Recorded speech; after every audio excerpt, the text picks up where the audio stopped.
नमस्कार दर्शकों, स्वागत है आपका हमारे चैनल एस्ट्रो सारथी में, जहां हम ग्रहों की चाल, भाग्य के संकेत और समय के रहस्य को सीधा ज्योतिष की दृष्टि से समझने की कोशिश करते हैं, वह भी बिल्कुल सरल और साधारण सी भाषा में। मैं आचार्य शिवी आप सभी का हार्दिक अभिनंदन करती हूं।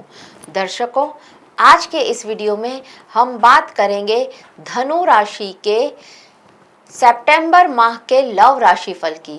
यानी सितंबर का महीना धनु राशि वालों के प्रेम जीवन में क्या लेकर के आएगा, आज के इस वीडियो में हम आपको ये बताएंगे।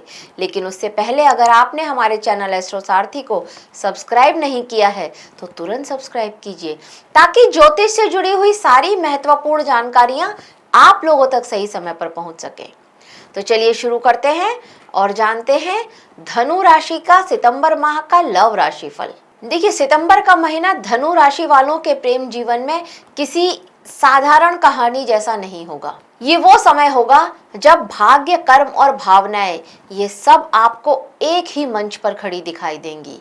कई बार तो आपको लगेगा कि सब कुछ आपके कंट्रोल में है, बट अगले ही क्षण कुछ ऐसी घटनाएं होने लगेंगी शायद आपके प्रेम जीवन में, जो आपको ये सोचने पर मजबूर कर देंगी कि यही इस महीने की, जो आपको भीतर तक सोचने पर मजबूर कर देंगी। यही इस महीने की सबसे बड़ी विशेषता है धनु राशि वालों के लिए, उनके प्रेम जीवन के लिए। महीने की शुरुआत में जब सूर्य और केतु का प्रभाव यहाँ पर हो रहा है, सूर्य और केतु एक साथ हैं, तो यहाँ पर पुराने विश्वासों की परीक्षा का समय होगा ये आपके। अगर आप पहले से किसी के साथ प्रेम संबंध में हैं तो अब आप यहाँ पर उनकी परीक्षा ले सकते हैं। यदि आपने किसी व्यक्ति को बिना सोचे समझे अपना एक आदर्श बना लिया है तो यहाँ पर आपके सामने उसकी वास्तविकता आ सकती है, उसकी असलियत आपके सामने आएगी। ये समय किसी को खोने का तो नहीं है, बल्कि सत्य को पहचानने वाला समय होगा आपके लिए। बहुत सारे धनु राशि के जातकों के साथ ये चीज होगी कि उन्हें महसूस होगा कि प्रेम केवल आकर्षण नहीं बल्कि जिम्मेदारियां हैं, उसके साथ जिम्मेदारियां भी आती हैं और आपको धैर्य भी रखना पड़ता है।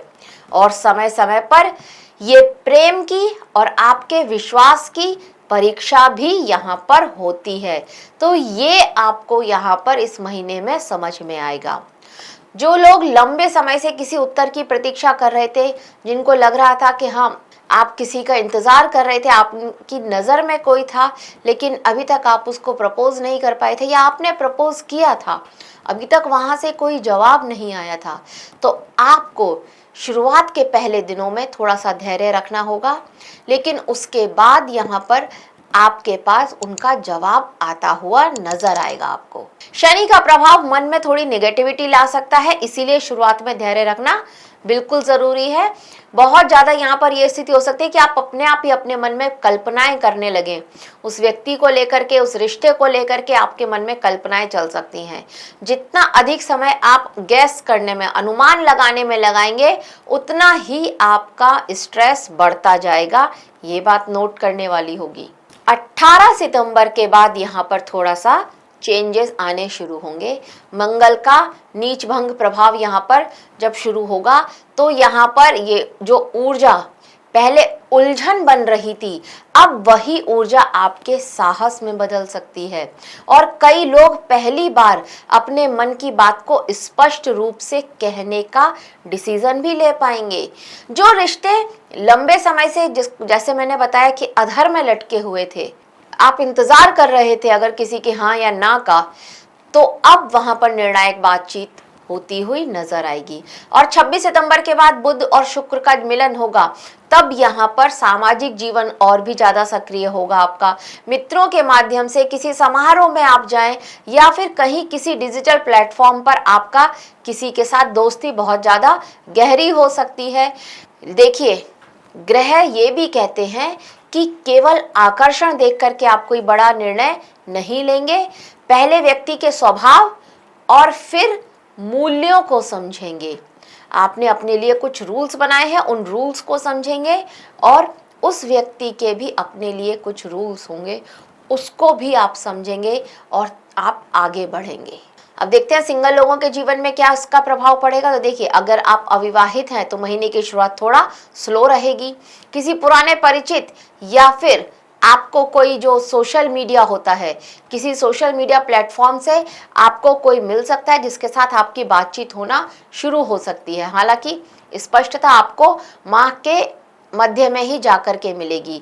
17 सितंबर के इस बाद यहाँ पर बुधादित्य योग बनेगा जो बातचीत को आगे भी बढ़ाएगा, और 26 सितंबर के बाद जब शुक्र और बुध एक साथ होंगे तब यहाँ पर आपकी जो बातचीत है, जो एक कैजुअल बातचीत हो रही है, वो मित्रता में बदल सकती है और उसके बाद ये प्रेम में भी बदलने के चांसेस यहाँ पर बन रहे हैं।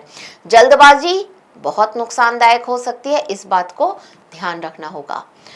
अब उनकी बात कर लेते हैं जिनका ब्रेकअप हुआ है। तो देखिए, अगर आपका हाल ही में ब्रेकअप हुआ है तो सितंबर का जो उत्तरार्ध है ये आपको एक बार कम्युनिकेशन का मौका जरूर देगा। यहाँ पर बुधादित्य योग जो है वो गलत फहमियां दूर करने में सहायता करेगा आपकी, लेकिन ये सब तभी होगा जब आपके मन में ये इच्छा है कि मुझे अपने एक्स को पास जाना है या मुझे अपने एक्स से बात करनी है। ये सिर्फ तभी होगा जब आपके मन में यह इच्छा है। अगर आपके मन में ऐसी कोई इच्छा नहीं है तो आपका एक्स चाहे कितना भी कंट्रोल करे, यहाँ पर आप लोगों का फिर से दोस्ती शुरू होती हुई नजर नहीं आती है। अष्टम भाव का प्रभाव यहाँ पर यही बता रहा है कि इच्छा सिर्फ आपके मन में होगी तभी यहाँ पर ये होगा। आप वास्तव में परिवर्तन चाहते हैं तो ये चीज हो सकती है, नहीं तो यहाँ पर ये स्थिति नजर आती है कि आप आगे बढ़ चुके हैं, मूव ऑन कर चुके हैं। एक्स आपकी लाइफ में आए ना आए, अब इससे आपको कोई फर्क नहीं पड़ता है। बहुत ज़्यादा चांसेस हैं कि अब आपकी लाइफ में किसी और की एंट्री भी हो जाए। ये माह का अंत में ही बताएगा, लेकिन माह के अंत तक आपकी लाइफ में किसी और की एंट्री होती हुई नजर आती है। बात करते हैं कमिटेड लोगों की। देखिए, कमिटेड लोगों के लिए यहाँ पर शुक्र की स्थिति ये बता रही है कि प्रेम की वृद्धि यहाँ पर होने वाली है, और उसके साथ साथ गुरु और मंगल का प्रभाव यहाँ पर ये बता रहा है कि छोटी छोटी बातों को अगर आप छिपाते हैं तो ये वाली आदत आपकी एक विवाद पैदा कर सकती है आप लोगों के बीच में। यहाँ पर आप लोगों के बीच में आकर्षण भी मजबूत रहेगा, और बुध यहाँ पर आप लोगों को संवाद सुधारने का, बातचीत को और अच्छे ढंग से एक दूसरे के साथ कनेक्ट करने का मौका ये बुध यहाँ पर आपको देगा। बस संबंधों में ईमानदारी रखनी है।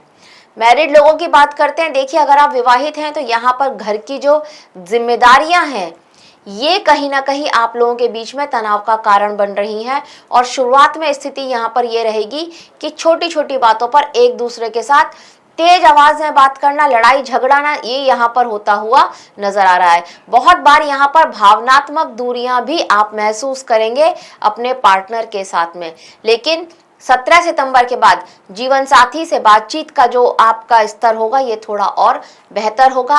उनके साथ और अच्छे से बात कर सकते हैं। यदि दोनों एक दूसरे को सुनने का प्रयास करेंगे आप, तो यहाँ पर पुराने मतभेद दूर होते हुए आप लोगों के बीच में प्रेम की वृद्धि होती हुई नजर आ रही है। एक्स्ट्रा मैरिटल की बात करते हैं। देखिए, अगर आपका एक्स्ट्रा मैरिटल चल रहा है तो यहाँ पर बहुत ज़्यादा चांसेस हैं कि इस महीने में जो आप लोगों के बीच में किसी तरह का झगड़ा हो जाए। हालांकि छोटी मोटी बात का झगड़ा होगा, और वो झगड़ा जो है बातचीत करने से सुलझ भी सकता है, लेकिन वो झगड़ा आगे चल करके आप लोगों के लिए परेशानी क्रिएट कर सकता है। इस बात का आपको थोड़ा सा ध्यान रखना होगा। अपने झगड़े अपने तक ही रखिएगा, क्योंकि यहाँ पर किसी तीसरे की एंट्री होती हुई भी नजर आ रही है। अगर आपने अपना ये दुख किसी तीसरे के साथ शेयर किया तो वो यहाँ पर आपके लिए प्रॉब्लम का कारण बन सकता है। अब बात करते हैं उनकी कि आपका एक्स्ट्रा मैरिटल चलने के चांसेस तो नहीं है। तो देखिए, यहाँ पर एक्स्ट्रा मैरिटल चलने के चांसेस थोड़े कम ही नज़र आते हैं। हाँ, शुरुआत में मन भटक सकता है, लेकिन माह का जब उत्तरार्ध आएगा तब यहाँ पर ऐसी स्थिति नहीं बनेगी। आपका आपके घर परिवार वालों के साथ ही, आपके जीवन साथी के साथ ही रिश्ता और मधुर हो जाएगा। रेमेडी की बात करते हैं। देखिए, रेमेडी की बात करें तो आपको गुरुवार के दिन पीले रंग की कोई भी दाल, चने की दाल दे सकते हैं, नहीं तो जो भी आपके पास पीले रंग की दाल हो वो मंदिर में दे करके आइएगा। भगवान विष्णु जी का जो सहस्त्र नाम है, जिसे हम विष्णु सहस्त्र नाम बोलते हैं, उसको जप कर सकते, उसको पढ़ सकते हैं, उसको सुन सकते हैं, या फिर ओम ब्रह्म बृहस्पति नमः इस मंत्र का जाप कर सकते हैं। अगर कुछ भी नहीं कर सकते हैं ना, तो विष्णु विष्णु विष्णु विष्णु इस मंत्र का जाप भी आप कर सकते हैं। भगवान का नाम लेना है, जिस तरह से लें, भगवान सिर्फ श्रद्धा ही चाहते हैं। रविवार के दिन ताम्र पात्र में सूर्य को जल अर्पित जरूर कीजिएगा। ऐसा करने से जितना भी अहंकार है ये मिटता है और आत्मविश्वास बढ़ता है। आत्मविश्वास बढ़ेगा तो संबंधों में स्पष्टता भी आएगी। तो दर्शकों, यह था धनु राशि का सितंबर के माह का लव राशि फल, और आशा करते हैं कि आपको हमारे द्वारा दी गई ये जानकारी अच्छी लगी होगी। अगर आपको हमारे द्वारा दी गई जानकारी अच्छी लगी है तो हमारे वीडियो को लाइक करें, शेयर करें और हमारे चैनल एस्ट्रो सारथी को सब्सक्राइब करना ना भूलें। और अगर आप भी अपने प्रेम जीवन में किसी भी समस्या से जूझ रहे हैं तो नीचे दिए गए नंबरों पर आज ही कॉल करें, कांटेक्ट करें या फिर हमें डीएम करें और अपनी उस समस्या का सीधा और सरल सा उपाय हमसे प्राप्त करें। धन्यवाद।